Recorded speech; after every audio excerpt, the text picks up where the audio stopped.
되게 오랜만에 나오셨습니다. KB자산운용 ETF 상품 마케팅 본부의 육동휘 본부장님 오랜만에 오셨습니다. 코스피 2000선에 있을 때 오시고 4000 벌써 1년이 좀 넘은 그렇죠.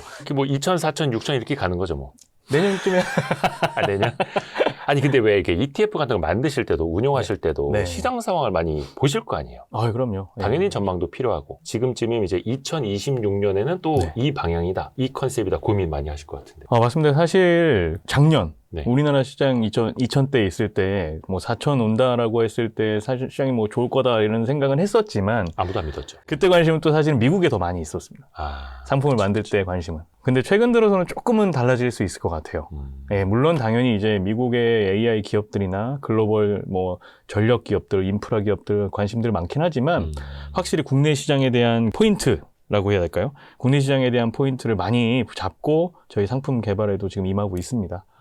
그래서 주식시장 자체가 예를 들어서 뭐 반도체 혹은 뭐 올해 초 상반기에는 조선, 뭐 방산 이렇게 해서 주도했었던 그러한 산업들이 있었다면 뭐 내년에는 이렇게 대기업 외에 사실 중소기업들, 중소형주들의 시장 자체도 좋지 않을까.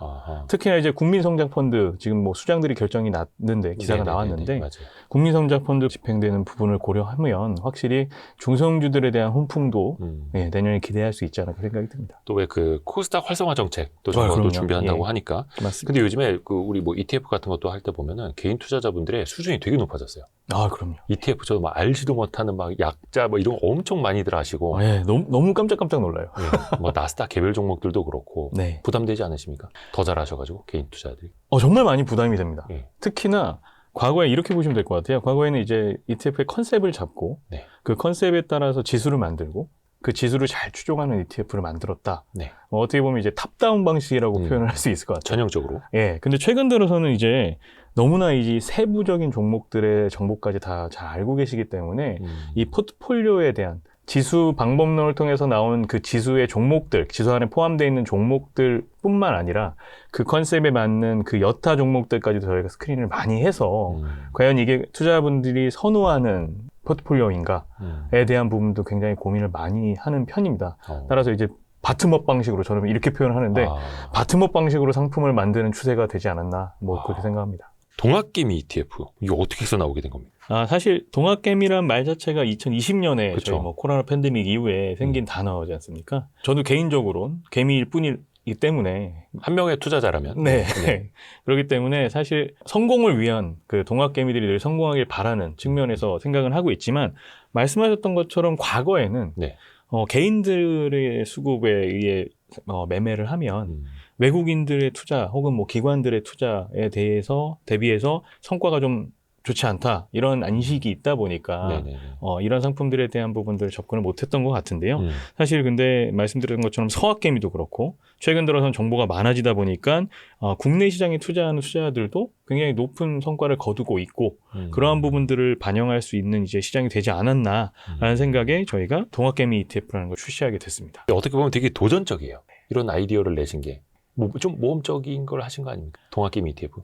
그러니까 투자자분들이 최근 들어서는 너무 이제 빠르게 움직이고 있기 때문에 근데 그걸 이제 개별 종목 단으로 해서 매매하는 것도 힘들 수도 있죠. 그래서 그걸 포트폴리오로 좀 제공을 해보고자라고 하는 아이디어가 나오게. 포트폴리오 우리가 짜주자. 그렇죠. 근데 그 포트폴리오 자체도 아주 객관화한 편이고 뭐 제 마음대로 막 이렇게 하는 게 아니라 동학개미라고 하는 그 과거의 데이터를 가지고 과거도 이제 오래전의 데이터라기보다는 지난달의 데이터를 가지고 혹은 이번 달의 데이터를 가지고 개인 투자분들, 개인들의 수급이 좋은 종목들 를 선별한 다음에 근데 또 이제 개인적인 그 종목 거래량만 가지고는 좀 성과에 대한 부분들을 답보를 할 수 없기 때문에 주가에 대한 모멘텀까지 이제 고려한 그러한 상품이다라고 말씀을 드릴 수 있는데 이 부분에 이제 시초가 된 어떻게 보면 아이디어의 기초가 됐던 부분은 조금 어려운 부분인데 제가 한번 말씀을 좀 드릴게요. 그러니까 단순히 뭐 개인 투자자가 많이 사는 종목 따라 사는 ETF 이건 아니고. 그렇죠.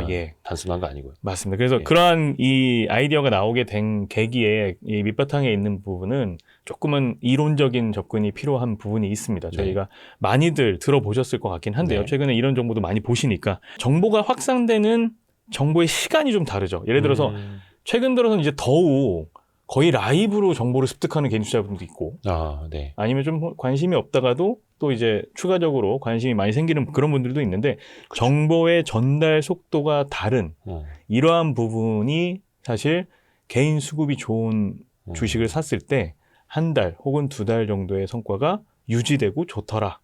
라는 부분이 이제 뭐 행동 재무학적으로 저희가 접근을 한 방법이었고요. 그리고 두 번째로는 군중 심리라고 해서 사실 남이 다 사고 그쵸. 있는 종목들. 예. 당연히 이제 옆에 A가 사면 B도 따라 사게 사고 되고. 따라 사죠. 예. 근데 그런 따라 산 게 과거에는 망했어 이렇게 되는데 예, 끝놀이라고. 그렇죠. 요즘 같은 경우에는 그 행동 자체가 정보가 되는 세상이 됐습니다. 예를 들어서 과거에 몇 년 전에 이런 일이 있었습니다. 미국에서도 로빈훗을 통해서 이제 어떤 특정 종목 자체가 어떠한 다른 뭐 이슈가 없었습니다. 네네네. 근데 갑자기 개인 투자자들의 특히 이제 젊은 층의 밈 주식처럼 영차. 그렇죠. 네. 맞습니다. 그러니까 밈 주식이라고 이제 미국 뭐 서학개미들이 표현했는데 밈 주식이 되니까 갑자기 주가가 막 폭등하는 이런 경우도 발생을 했죠. 그래서 우리나라 같은 경우에도 군중의 행동이 정보가 되는 그런 형태를 저희가 눈여겨봤었고 군중의 행동이 정보가 된다. 예. 그리고 세 번째로는 요즘 너무 똑똑한 동학개미 분들이기 때문에 시장 자체가 큰 이슈가 없고 종목 자체에 대한 그 뭐 데이터, 영업 이익이라든가 이런 것들이 다 크게 문제가 안 됐는데 네. 갑자기 이제 뭐 밸류에이션 이슈가 나온다고 해서 주가가 빠지거나 급락을 하거나 이런 현상들이 간혹 발생을 합니다. 그러면 그러한 거에 대한 부분을 이거는 과잉이다. 네. 급하게 급락할 종목이 아닌데 빠졌다라는 이 과잉 반응을 다 캐치를 하셔서 빠져있는 종목들을 빨리 살려고 하는 개미 투자자분들이 빠른 걸음으로 뭐 이른바 낙폭과대 뭐 이런 것도 그렇습니다. 있고. 예. 그런 것들이 과거하고는 좀 다르게 좋은 종목인데 빠졌으니 낙폭과대를 대응을 하겠다. 그럼 결국은 이런 종목들이 진짜 좋은 종목이라 함은 평균으로 회귀할 예정이고 그 가격 자체는 그러면 다시 복귀를 할 때 그때 이제 성과를 낼 수 있는 그런 부분들의 가능성이 과거보다는 개인 투자자분들의 선택이 더 확률이 높아졌다라는 요 세 가지 아이디어를 가지고 이 동학개미를 만들게 됩니다. 평균 회귀적인 것까지. 그렇죠. 예. 이게 사실 2019년까지만 해도 안 먹혔을 거예요. 근데 20년 들어서고 개인 투자자들 많아지고 맞습니다. 미국도 마찬가지고 맞습니다. 그러다 보니까 이제 개미들의 힘이 과거랑 확실히 달라진 거고 오히려 기관 투자자들 만나면 그런 얘기 많이 하지 않습니까? 우리는 힘이 없다. 그래서 사실 개미들이 더 하나금융연구소에서 힘세다, 막. 최근에 조사한 게 2018년도에는 주식계좌 개인 투자자분들이 약 550만 명 정도 됐었답니다. 우리나라가. 네. 그런데 2022년에는 현재 지금 1,400만 명. 예. 그러니까 정보가 그렇죠. 많아짐으로써 당연히 확률이 높아지는 그런 상황이 되죠. 그런 분들 덕분에 우리 Y스트릿도 이렇게 하고 있고요. 그렇습니다. 근데 이제 개인 투자자들이 많이 몰려가면 네네. 쏠림 현상이 막 심해질 수도 있겠고 맞습니다. 예. 아니면 이제 너무 작은 종목들. 네. ETF도 이제 펀드인데 그렇죠. 담기 너무 작은 종목이 있을 수도 있잖아요. 맞습니다. 그건 어떻습니까? 그래서 사실은 여러 가지 장치들을 마련을 합니다. 이게 누가 예를 들어서 이건 쏠림이 심해라고 해서 매니저가 자르는 게 아니라 이것도 사실 다 데이터하고 그 룰북에 심어놓음으로써 저희가 증명을 하는데요. 일단 아까 말씀드린 것처럼 기본 데이터는 주가의 모멘텀과 개인 수급, 순매수에 대한 수급을 두 가지를 가지고 포인트를 뽑되 그 뽑는 대상 자체의 풀을, 유니버스를 시가총액 1조 원 이상의 종목들만 하게 됩니다. 총 1조 이상만? 맞습니다. 물론 시가총액 1조 원이라면 함은 시가총액이니까 당연히 변동이 있을 수 있죠. 주가에 따라서. 그래서 뭐 저희가 월별 리밸런싱을 하기 때문에 그렇게 변동이 좀 있을 수는 있으나 기본적으로는 대형주 위주의 시가총액이 그래도 큰 종목들 위주로 해서 개인들이 찾는 개인들이 많이 사는 그러한 종목 상위 20%를 대상으로 하기 때문에 사실 그러한 쏠림 자체는 개별 종목에서 아주 작은 종목들 이런 경우에 이제 왜곡이 될 수 있지만 대형주들은 그렇게 왜곡될 가능성이 적고요. 그리고 아까 말씀드린 대로 그러한 유동성과 거래 대금도 다 수반하는 그러한 부분들도 다 장치적으로 저희가 선정이 되어 있기 때문에 너무 또 거래량 없으면 안 되니까. 맞습니다. 그래서 그렇게 다 지수의 룰북에 포함되어 있다고 보시면 될 것 같아요. 그러니까 시총 1조 원 넘는 기업만 또 개인들의 상위, 순매수 상위 20%만. 맞습니다. 근데 모멘텀이 살아있는 종목이라고 말씀해 주셨는데 그건 모멘텀이라는 걸 어떻게 보는 거예요? 무슨 그러니까 기준이에요? 사실 모멘텀이 저희가 알다시피 막 달리고 있는 사람, 전속력으로 달리고 있는 사람 갑자기 못 세우는 그런 것들을 사실 모멘텀이라고 하잖아요. 계속 앞으로 치고 가려고 하는 관성처럼. 그렇죠. 그래서 이제 저희가 뭐 격언으로는 뭐 달리는 말에 올라타자 뭐 이런 식으로 얘기를 하는데 모멘텀이라는 게 여러 가지 모멘텀들이 있겠지만 그 저희가 보는 건 주가의 모멘텀인 겁니다. 주가가 계속해서 오르고 있는 종목들을 선별을 해야 되는데 근데 이제 아까 말씀드린 것처럼 급락했을 때 개인들이 사는 그런 행동 패턴도 있다고 말씀드렸잖아요. 그렇죠. 납폭과네. 그러면 주가가 계속 오르는 애를 사야 되는 건 어폐가 안 맞지 않냐? 반대받는 말 아닐까라고 말씀하신 거죠. 그래서 주가의 모멘텀을 저희가 살아있다람을 증명하기 위한 데이터는 단 한 달의 데이터를 보는 게 아니고요. 12개월, 오늘 기준으로 봤을 때 과거 12개월부터 최근은 아니고요. 11개월까지, 최근 한 달은 빼고, 최근 한 달은 빼고 11개월의 수익률을 가지고 상위 종목 20%, 아까 개인 수급에 의한 20% 선별한 종목 내에서 주가 모멘텀까지 고려해서 총 10종목을 뽑게 되는 겁니다. 그러니까 단기 조정은 있을지언정 추세는 깨지지 않은 그런 종목들을 담는다. 이런 식으로 방법론 찾아가면은 펀드 안에 있으니까 그거는 또 놓치지 않을 수도 있겠고. 맞습니다. 그래서 계속 중복돼서 리밸런싱을 월별로 하더라도 계속 포함되어 있을 수 있는 거죠. 이 종목은. 그러면 이 ETF에는 몇 개 종목이 담겨요? 기본적으로 매월 리밸런싱 할 때 선정되는 포트폴리오는 총 10종목을 선정을 하는데요. 10개. 근데 이번 달 10종목을 선정할 때 그 10종목만 딱 담는 게 아니라 이게 지속될 수 있는 형태이기 때문에 과거의 10종목, 그러니까 지난달의 10종목과 이번에 뽑힌 10종목, 총 20종목을 담게 되는 포트폴리오 구성입니다. 그러면 이게 더 많아지는 거예요? 처음에 비해서? 아닙니다. 그러니까 최초 저희가 상장할 때 20종목으로 기본적으로 상장을 할 텐데 예를 들어서 12월 중순에 상장한다라고 하면 11월 말에 데이터를 가지고 12월 중순의 데이터의 리밸런싱을 가져가는데 그러면 이제 10종목을 뽑았습니다. 근데 이 10종목만 담는 게 아니라 11월 달에 했었던 10월 말에 데이터를 가지고 11월에 뽑았었던 그 10종목과 합쳐서 총 20종목을 가져가게 되는 거죠. 계속해서 뭔가 오버랩을 하는 거예요. 맞습니다. 왜냐하면 한 달의 포인트가 틀릴 수 있기 때문에 이게 말씀드린 것처럼 수급과 모멘텀이라는 것 자체는 이 스팟성의 데이터라기보다는 연속성의 데이터잖아요. 개인들이 계속 사고 있는지 주가가 계속해서 추세가 있는지 이러한 부분들을 고려하기 때문에 사실 총 20종목을 사고 기본적으로 담는 비중은 동일 비중으로 그래서 한 종목에 5%씩 들어가는 그러한 형태의 포트폴리오입니다.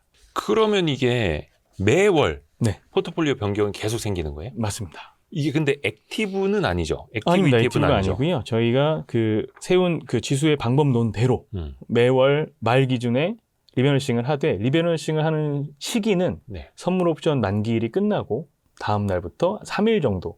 요거는 이제 조절을 할 수 있습니다. 왜냐하면 그때 당시의 시장 상황에 따라서 막 급락하고 급등하는 시장에도 바꿀 때는 좀 사실 저희가 또 손해를 볼 수 있기 때문에 그러지 않기 위해서 대신 원칙상은 그 선물 옵션 만기일 이후에 바꾸게 되어 있고요. 그래서 상대적으로 앞에 좀 변동성이 많이 지나갈 수 있는 맞습니다. 선물 옵션 만기일이 원래 뭐 다들 아시겠지만 변동성이 좀 확대되는 그런 시기이다 보니까 그거 끝나고 진행을 합니다. 그러면 이거는 이름 자체가 그냥 라이즈 동학개미 ETF? 맞습니다. 그냥 라이즈 동학개미 ETF 이름 자체가요? 네. 또 이게 장단점이 또 있을 거 아닙니까? 네네. 강약점? 맞습니다. 직접 좀 소개 좀 해주세요. 단점까지. 사실 이제 뭐 저희가 장점만 확 말씀드리고 가기에는 제가 또 정확하게 리스크와 혹은 이 상품이 갖고 있을 수 있는 그러한 부분들을 단점을 말씀을 드려야 되는데요. 아까 서두에 제가 이 상품 자체의 아이디어 자체가 개인 투자자 수급과 그리고 모멘텀, 주가의 모멘텀이 살아있는 종목, 그리고 군집 행동이라고 했던 다수가 이제 선택을 함으로써 최근 들어서는 주가가 좋은 그러한 것들이 일치되어서 주가의 성과가 좋은 그런 포트폴리오를 구성하는 게 이제 라이즈 동학개미 ETF인데 기본적으로는 데이터 자체가 장기적으로 가져갔을 때에는 상대적으로 부진한 성과를 보일 수도 있다는 부분이 너무 장투하면은 부진할 수 있다. 맞습니다. 이거 국장 얘기 아닙니까, 진짜? 그래서 개인 투자자분들이 예를 들어서 급락을 했던 종목들을 샀는데 계속 오를 거야라고 하지만 그 종목 자체가 일시적으로 분기나 뭐 반기 이렇게 오를 수는 있지만 또 좀 장기로 가져갔을 때는 성과가 더 부진할 수 있는 그런 게 이제 우리나라 시장 자체의 패턴이고 그리고 이 데이터 자체가 단기 트레이딩에 어떻게 보면 특화된 1개월에서 2개월 사이의 성과를 좀 시장 대비해서 아웃할 수 있는 그러한 형태의 데이터이다 보니까 매매가 좀 자주 있을 수 있다. 그 안에서. 진짜 동학개미네요. 맞습니다. 너무 그 행태까지도. 근데 또 이것도 수익률도 봐야 되는 거고. 맞습니다. 그러니까 사실 매매가 좀 잦을 수는 있습니다. 당연히 아까 말씀드린 것처럼 월간 리밸런싱 한다고 말씀을 드렸잖아요. 네네네. 예, 그래서 월간으로 리밸런싱 하려면 당연히 20종목을 갖고 있다가 20종목을 다 팔고 다시 20종목 사는 거냐 이렇게 생각하실 수가 있습니다. 그게 이제 단점으로 보여지실 수도 있죠. 네네네. 하지만 그렇게 구성을 하는 건 아니고 예. 20종목이 있으면 아까 말씀드린 것처럼 이번 달과 전달의 포트폴리오를 갖고 있으니까 한 달이 좀 지났을 때는 이번 달에 포트폴리오 10종목은 또 갖고 있는 거죠. 그 10종목만 이제 다음 달에 포트폴리오로 교체가 되는 건데 중복되는 그 종목들도 있고 네네네. 예, 그래서 이렇게 매매 회전율이 높은 형태는 아닐 수 있다. 그러니까 개인 투자자들이 지난달에도 선호했고 맞습니다. 이번 달에도 선호한다면 이거는 그냥 바뀌지 않고 쭉 가는 거고. 그렇죠. 예를 들어 하이닉스를 계속 이번 달도 다음 달도 선호한다라고 하면 하이닉스의 비중 자체를 않고. 계속해서 10%, 맥스 10%거든요. 한 종목에. 그렇죠. 이번 달 5%, 다음 달 5%에 선정됐기 때문에 총 10%를 투자하는 겁니다. 그래서 그런 형태이기 때문에 매매 회전율이 그렇게 높지는 않다. 저희가 그래서 과거의 포트폴리오를 가지고 매매를 한다라고 가정해도 약 0.2% 수준의 기회비용, 기타 비용이 부담되는 수준이었다라는 거를 확인을 할 수가 있었습니다. 네. 그래서 이런 부분들을 이제 실질적으로 단점이야라고 생각했었던 분이라면 단점은 아니다. 제가 이렇게 말씀을 드리고 진짜 단점은 뭐냐면 시장 전반적으로 회전율이 급증할 때가 있습니다.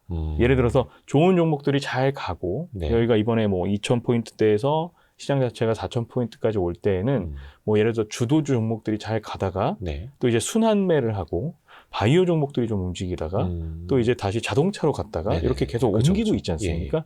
이러한 정상적으로 상승장에 있어서는 이 전략 자체가 성공할 확률이 매우 높을 텐데 단순하게 이제 방향성을 좀 잃고 시장 자체가 전체적인 방향성을 잃고 매매 회전이 막 급증하고 개별 종목들이 막 아주 작은 종목들이 움직이거나 이럴 경우에는 상대적으로 이 순매수 지표라는 게 좀 흐려질 수가 있어요.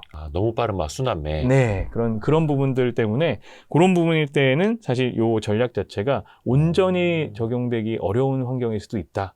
요게 이제 저희가 지금 아직 출시는 나왔지는 않았지만 우려하는 부분입니다. 이게 언제쯤 나온다고 했죠? 12월 16일 다음 주 화요일이고요. 얼마 안 남았습니다. 혹시나 마지막으로 네. 이 라이즈 동학개미 ETF 관심이 있거나 관심이 없을 수도 있는 분들에게 마지막 한마디 해주신다면. 사실 이 상품을 처음 만든다라고 했을 때에는 걱정 반, 기대 반 뭐 이런 부분이 있었습니다. 이유는 이 동학개미란 언어 자체가 혹시나 부정적으로 생각을 하실까봐 결국 동학개미가 승리할 수 있다라는 거, 그러한 부분들이 좀 증명됐으면 하는 개인적인 바람도 있습니다. 그러니까 동학개미가 맨날 물리기만 하는 사람이 아니라 과거랑 확실히 달라진 스마트해진 개미라는 걸 또 이제 우리가 재정의해야죠 이제 이 동학개미라는 말을. 그리고 또 그 안에서도 앞에서도 설명해 주신 그 방법론으로 또 이제 발라내는 그런 또 ETF 구성 종목이 또 될 수 있는 거니까. 요거는 나중에 나오면 그 구성 종목들 한 번씩 이렇게 열어보는 것도 재밌을 것 같아요. 누가 뭐 샀나, 요걸 확인할 수가 있는 거죠. 그런 거는 이제 나중에 뭐 라이즈 ETF 홈페이지 가거나 아니면 그럼요. ETF 구성 종목 이렇게 MTS 안에서도 열어보실 수 있으니까. 그럼 PDF 구성 보시면 다 보실 수 있으니까. 그런 게 또 재밌습니다. 남의 거 얘기 열어보는 거. 남의 계좌에 뭐 있나. 자, 오늘은 KB자산운용 ETF 상품 마케팅 본부의 육동희 본부장님 함께했습니다. 고맙습니다. 감사합니다. 감사합니다. 감사합니다. 고생했습니다.